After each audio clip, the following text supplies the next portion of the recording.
Hi, this is Sparrow from Sparrow Dreads again. I'm doing part 2 of the wool installation video for doing permanent extenders with wool dreads. As you can see, I look like alfalfa. And this is why people with short hair don't, people with short hair who want dreads, but they can't just go completely natural about it, because can you imagine your whole head like this? And like, it does not go down. And no wax, all natural, all that jazz, right? But this is why people would extend their hair with anything. Um, More specifically, I'm gearing towards wool because nobody's made a video that I know of yet about actually doing it with wool. And I specialize in making wool dreads, even though I do some synthetic braids and whatnot. That's kind of my primary hobby slash business. Yes. What I've done is I'm sectioning as I go. Again, sectioning is something that you'll have to look up because I'm not going to tell you. I just know what I know and I do what I think I know. I've done a lot of installs, and what I did is I pulled my hair. Yeah, this is what you're going to need. You will need a comb for your dread to make your dread, a crochet hook. This specific one is 1.25 millimeters. I can go smaller, but I choose not to because I tried a smaller one, a 1 millimeter, and I just found too small. It was kind of hard to work with because it was too small. And I have one that's like a 2.25 or whatever, and I actually found that one was even harder to use because it was bigger, bulkier. It was harder to get into the wool. And of course, your wool extensions. I'm weird. But yeah, I've already shown the video on how to make your ends all fluffy and ready to go. This is a different type of fiber than what you'd find for merino and stuff, so it's got like longer hairs than what you would get with merino. But yeah, I backcombed my dread.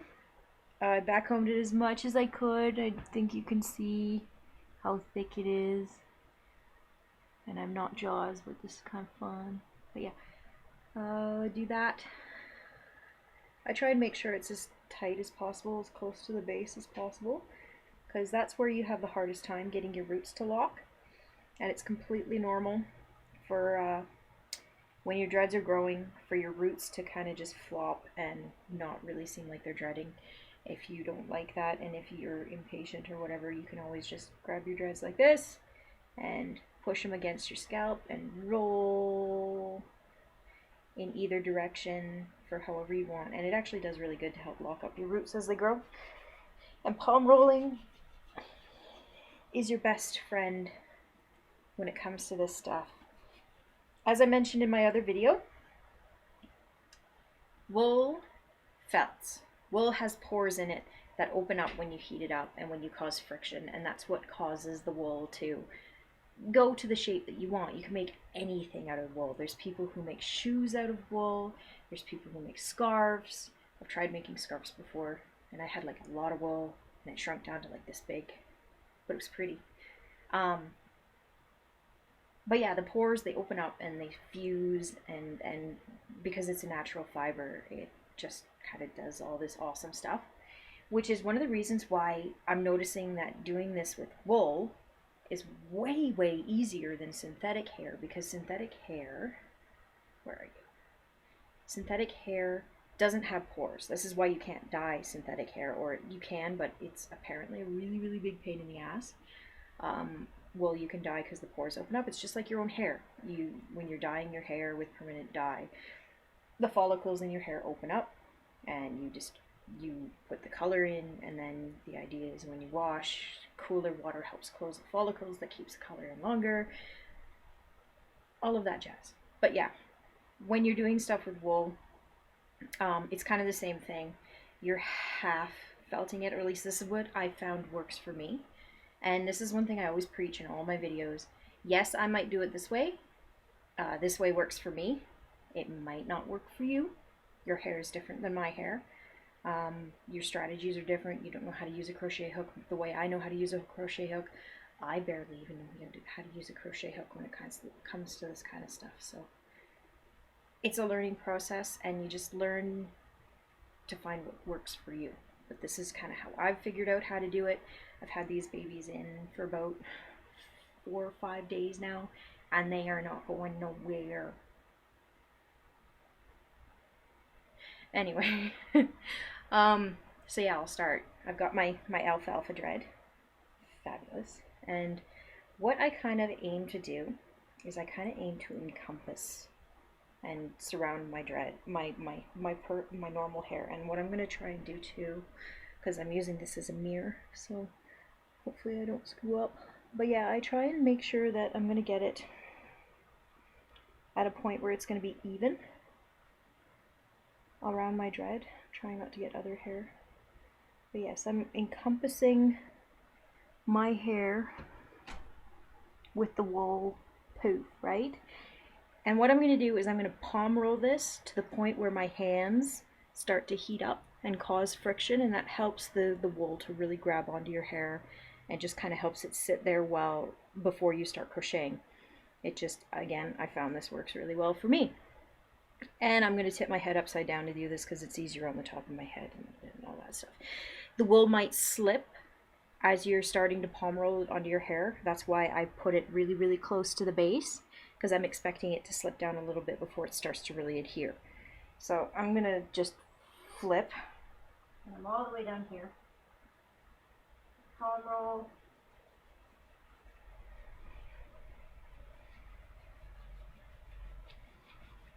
My palms are heating up, creating friction. And I think that should be okay. You can feel the difference when it starts, when your hair kind of, when you felt wool, you can feel it starting to harden and starting to get a density to it. And that's kind of what's sort of going on here. Now I'm still holding it because it's not completely attached yet. But that's kind of what it looks like. Where's my hair? I think my hair's, there it is. There it is. Yeah, right there. So then I hold this.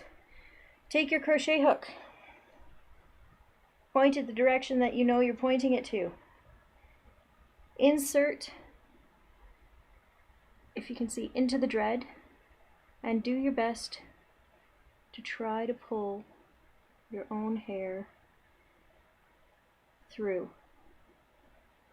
Now, it gets caught, it gets messy. This is not some seamless, perfect process. But I just keep doing this until I think I'm happy.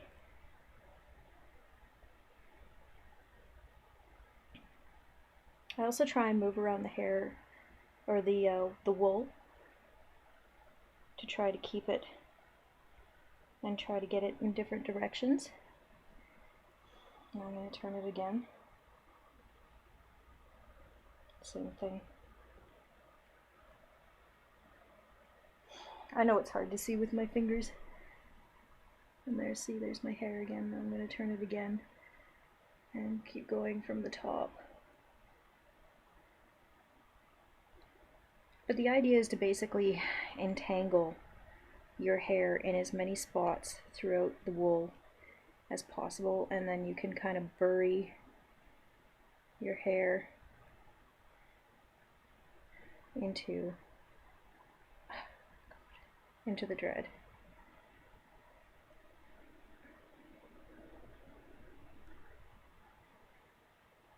And then do that as you go down too. Now it takes time. Takes a lot of time and practice. Doing this by yourself is really, really sucky. My favorite person for installing dreads lives far away, and I never get to go see her because she lives too far away.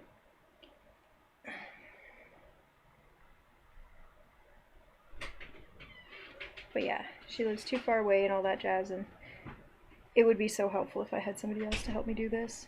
I have asked somebody else to help, but you know, people get busy and it's really hard, and I don't really have much time myself because I got my kid and all that. Okay, I've done that. I'm going to do some more palm rolling. Keep entangling. Keep kind of felting. Keep your other hair out of the way. Basically just do it until you're happy. You can still see my hair. So I'm going to continue to crochet and try and pull that back into the dread. Really hard to do on camera.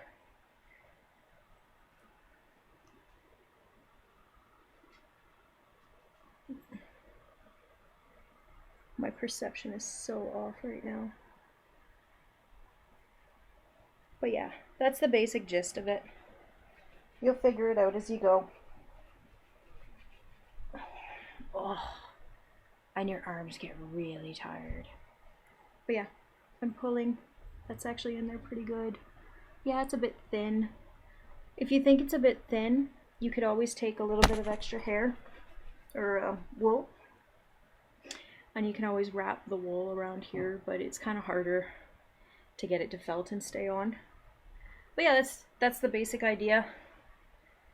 I'm going to continue to work and make sure that I've sucked all my hair into this baby, but that's pretty much how it goes. You can try and color match your hair to your dreads. You can do whatever you want. It's completely up to you and what makes you happy. And yeah. Thank you for watching my videos. If you have any questions or whatever, you can always hit me up for whatever you want to know. And I will try to make more videos when I come up with more ideas for videos. Yay! Okay, bye-bye.